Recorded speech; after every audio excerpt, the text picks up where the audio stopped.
Hey, what's up everybody and welcome to the Easter egg guide for Reckoning, the final DLC map for Black Ops 6 Zombies. This Easter egg is pretty easy, but the boss fight can be a little bit challenging, so get ready. But without further ado, let's jump into the guide. So as soon as you spawn inside of the map, the first thing I want you to do is walk over to this mop bucket. I want you to melee the mop bucket until it's underneath this sprinkler system. And we're going to come back to that later. And when you come back to it, hopefully it'll be full of water. So next we're going to follow the Pack-a-Punch icons and make our way to Pack-a-Punch. Once you get to that room, you interact with the computer and then some crystals will start spawning into that room. We're going to shoot all of the crystals and once they're all gone, the Pack-a-Punch will spawn in. Next, we want to go and build Klaus the robot. And to build him, we need 2 arms and 2 legs. To get his arms, we wait for bonus rounds where we get Klauses spawned into the map. And at the minute, it seems like you can only get 1 arm per bonus round. So shoot the arms of these Klauses and you can get 1 on either round 5 or 6 and then 1 again on either round 10, 11 or 12. For Klaus's legs, they are always located in the same places, but they will have multiple spawn locations in that room. The room that we're going to get them inside of is the android assembly, and of course there's going to be 2 of these legs. They stick out pretty easily because they're white, and you'll find them pretty easily because they're always inside of this room or around this area. Here are the locations that I found mine in my game. Up next, we're going to go and build Klaus just by going over to the area where he's currently hanging from the ceiling in the android assembly. Interact with him and you'll put on his arms and legs. Now we're going to wait for a special zombie to spawn in, and this special zombie will be inside of the mutant research lab or inside of the mutant research test area. It tends to be quite random when he spawns in, but at the minute we think that he might spawn in anytime after round 6 inside of this area if you stay in this room. When you kill this zombie that spawns in, he will drop a key card and you can pick up that key card. That key card will now allow you to open up this fridge safe thing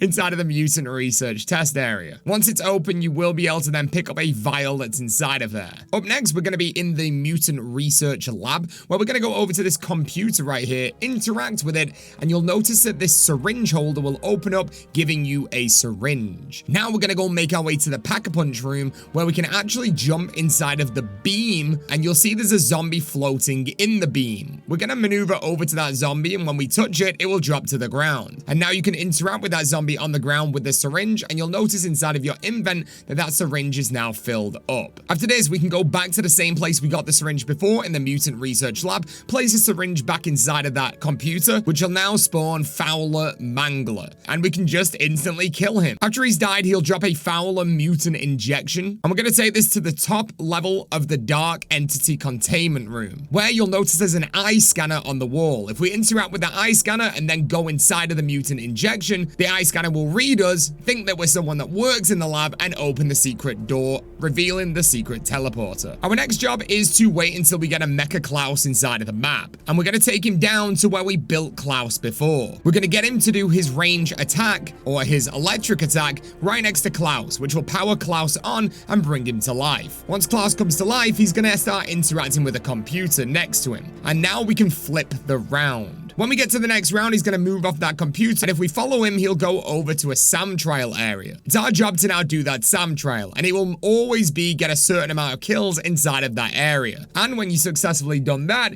you'll see that he moves then again over to the teleporter that you opened up before with the secret mutant injection. And when you go inside of that room, you'll now notice that he's now on the computer inside of that room. Up next, we need to get a 4-digit code for this computer that's inside of that teleportation lab where Klaus now is. To get this 4-digit code, it's relatively simple. You'll notice on the computer terminal behind Klaus that you can interact and you'll have a pop-up on the screen saying SAM files, and it'll have a number. It will have an item like a wristwatch, for example, on mine right here, and it will also have an archived date. For this date, we are literally just looking at the first number. So ours is 9. Now we've got our first one of these and our number is 9. We're going to go and find another 3 of these that will always be located inside of the director's office or the executive suite. These do have multiple locations, and I'm showing you some that I've got on my games right here. But once again, when you interact with all of these, you're going to be looking at the number of the actual article itself, so the number before the item, and then also the archived date. And the archived date, or the first number on that archived date, is going to tell us which order we type these in. So for example, you guys can see in my game right now that I got the number 6, which is a 6. I also got the number 5, which is a 10. I got the number 2, 2, which is a 12. And then obviously in my original room, I got a number 4, which is a 9. Meaning that if we go off the date itself and just that first number on the date, then our number is going to be 6452. And we're going to type that into that 4-digit keypad inside of the teleportation lab. This number will be different every single game, but like I said, the order is the date. So the earliest date is first, and so on, and you're using the number at the top next to the item. Up next, we need to go and get a brain, and this brain is located inside of the quantum computing core. We think that you don't need melee macchiato for this, but if you are not being able to open this, it's because you've not got melee macchiato, but we think you don't need it. If you melee this unit, you will see a brain appear. You can now pick up the brain, and now you're gonna go as fast as you can all the way back to that room that you were just in inside of the teleportation lab, and you'll be able to put the brain inside of the computer to the left of Klaus. Up next, we're gonna make our way inside of the mutant research test area and also the mutant research lab. Inside of that room, we've got 2 screens that are showing static. One inside of the test area,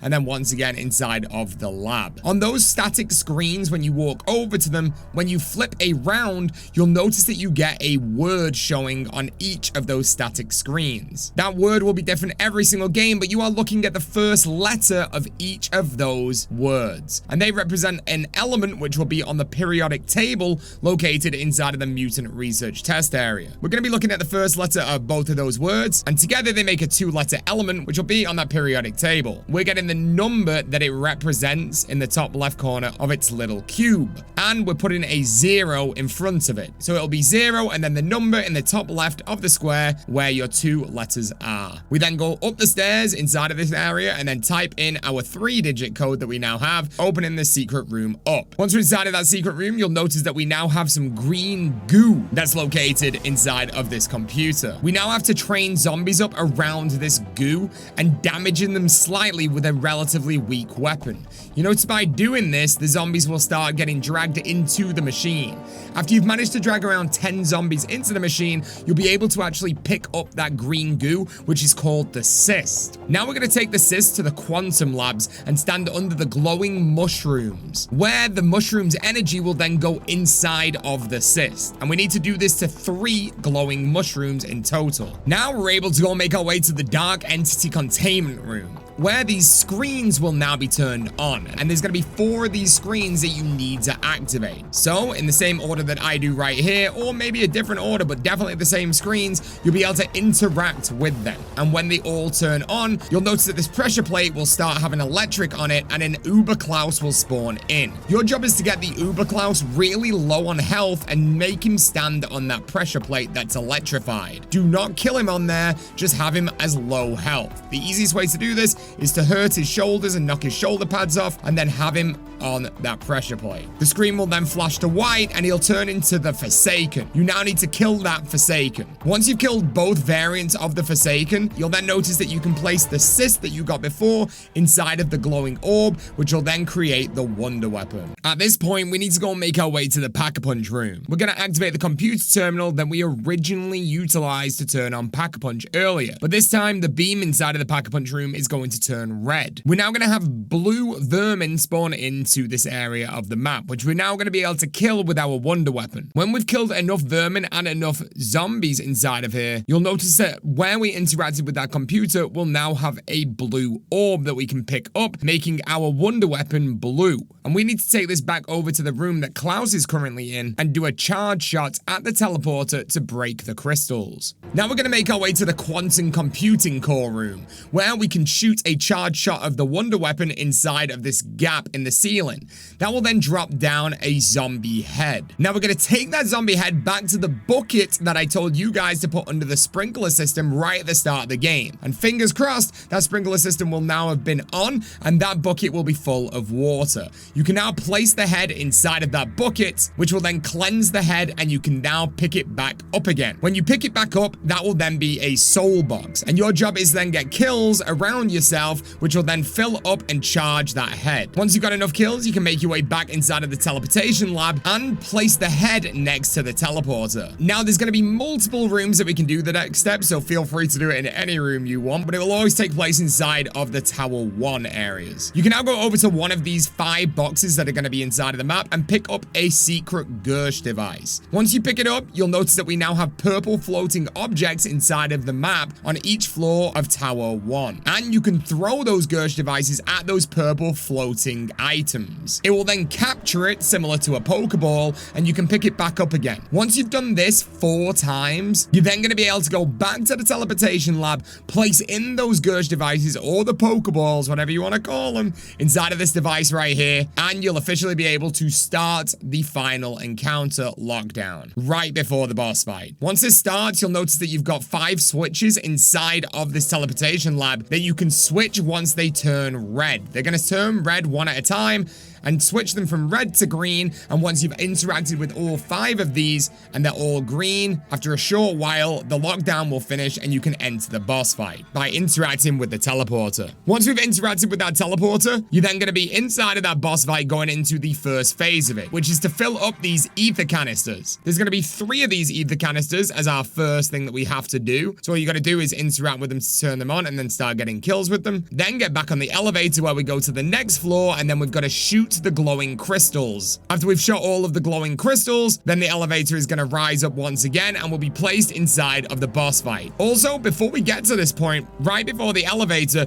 you're going to be able to either pick Samantha or Richtofen's boss fight. Whichever one you pick, you're going to be fighting the opposite person. So if you pick Samantha, you'll be fighting Richtofen. If you pick Richtofen, you're going to be fighting Samantha. Samantha is easier. If you want an easy boss fight, pick Samantha. If you want something really challenging, pick Richtofen. When you get inside of the actual boss fight, Samantha is going to be the giant orb, and she'll do damage attacks to you, but you can only damage her when she's either A, doing an attack, or B, when she opens up her red orbs. When she shows off her red orbs, make sure you shoot her. It's definitely good to have a ranged weapon at this point, like a triple pack-a-punched AR. And after you've got her all the way down, you've finished the boss fight, and you've finished the map, and you've got the ending cutscene, and the final Easter egg is complete for Black Ops 6 Zombies. Hope you guys have enjoyed this Easter egg guide. If you have, make sure you absolutely smash that like button. I'd massively appreciate it. And make sure you subscribe to the channel if you are brand new to become the latest member of the Pizza Club. Appreciate you guys a lot, and I'll see you in the next video or the next live stream. Thank you very much for watching, and peace out.